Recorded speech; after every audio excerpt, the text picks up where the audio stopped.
आज आप सभी लोगों के बीच में एरोमेटिक यौगिक के जनक बेंजीन की केमिकल प्रॉपर्टी लेकर उपस्थित हुआ हूँ, जो कि काफ़ी महत्वपूर्ण है। तो आइए हम सभी लोग देखते हैं बेंजीन के रासायनिक गुणधर्म। बेंजीन का अगर हम निकिल चूर्ण की उपस्थिति में हाइड्रोजन के साथ 150 डिग्री सेल्सियस पर अभिक्रिया कराएं, तो 150 डिग्री सेल्सियस पर अभिक्रिया कराने के फलस्वरूप जो होता है हमको साइक्लोहेक्सेन प्राप्त होता है।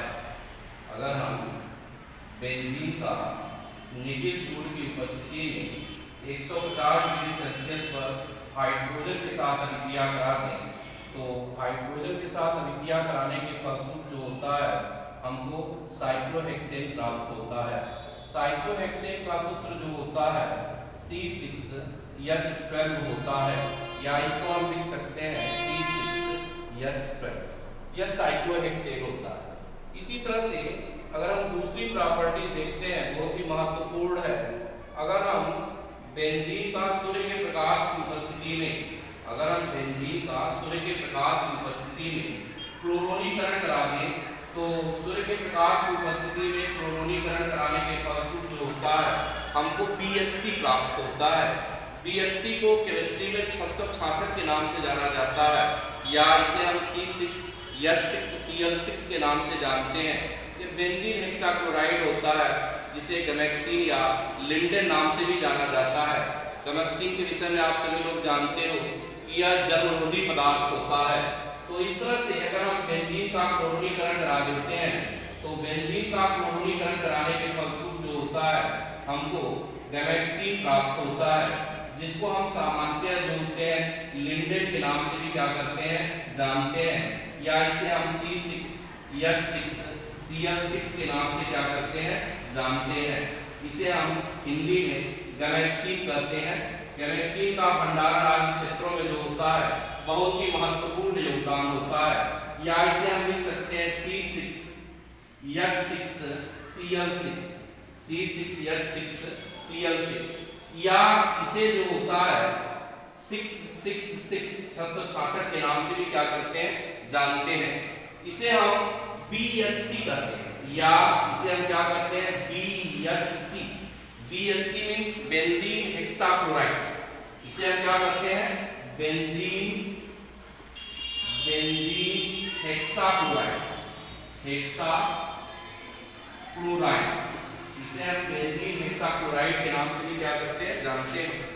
इसे हम लिंडेन कहते हैं, या इसे हम गैमेक्सीन भी कहते हैं, या इसे हम क्या करते हैं गैमेक्सीन नाम से भी क्या करते हैं हम जानते हैं।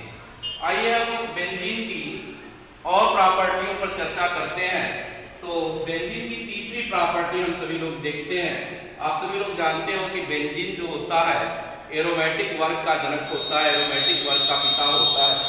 इस तरह से जितने भी व्युत्पन्न एरोमेटिक यौगिक होते हैं सभी बेंजीन से ही प्राप्त होते हैं।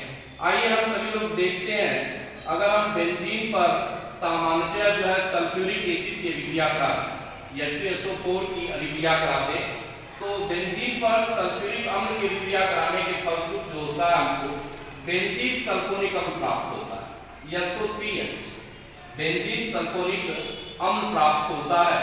और साथ ही साथ जो होता है हमें हाइड्रोजन गैस, साथ ही साथ जो होता है जल प्राप्त होता है।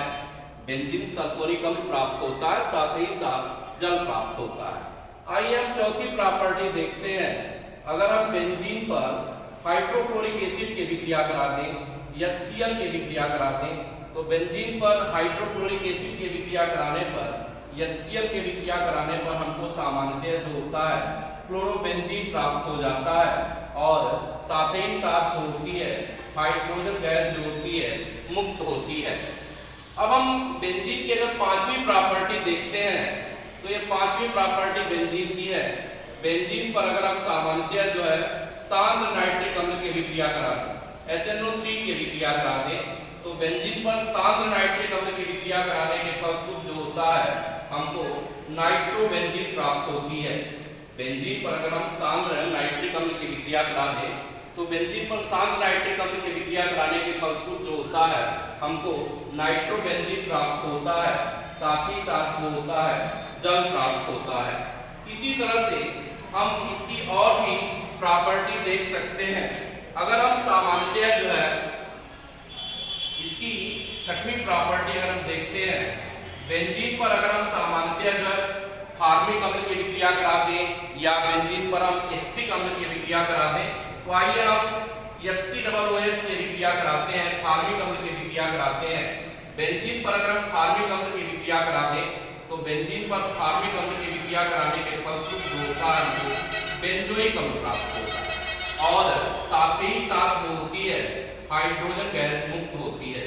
अगर हम बेंजीन पर फार्मिक अम्ल की विक्रिया करा दें तो बेंजीन पर फार्मिक अम्ल की विक्रिया कराने के फलस्वरूप जो होता है हमको क्या होता है बेंजोइक अम्ल प्राप्त हो जाता है। इसी तरह से अगर हम बेंजीन पर फॉर्मेल्डिहाइड की विक्रिया करा दें, HCHO की विक्रिया करा दें, HCHO की विक्रिया करा दें, तो फॉर्मेल्डिहाइड की विक्रिया कराने के फलस्वरूप जो होता है हमें बेंजील्डिहाइड प्राप्त हो जाएगा, हमें बेंजील्डिहाइड प्राप्त हो जाएगा और साथ ही साथ जो होगी हाइड्रोजन गैस जो होती है मुक्त हो जाती है। तो एक चीज कॉमनली आप सभी लोग जान लीजिए कि अगर हम बेंजीन के ऊपर किसी भी एलिफैटिक यौगिकों की विक्रिया कराते हैं तो या एरोमेटिक यौगिकों की विक्रिया कराते हैं तो हमको सामान्यतः जो होते एरिल व्युत्पन्न प्राप्त होते हैं। यह सामान्यतः जो होती बेंजीन की बहुत ही महत्वपूर्ण प्रॉपर्टी होती है। अगर हम 8वीं प्रॉपर्टी के रूप में देखना चाहते हैं तो हमारी ये बेंजीन है, बेंजीन का अगर हम क्या कर दें, बेंजीन पर सोडियम हाइड्रोक्साइड की विक्रिया करा दें, बेंजीन पर अगर हम सोडियम हाइड्रोक्साइड की विक्रिया करा देंगे तो बेंजीन पर सोडियम हाइड्रोक्साइड की विक्रिया कराने के फलस्वरूप जो होगा हमको फिनाल प्राप्त होगा।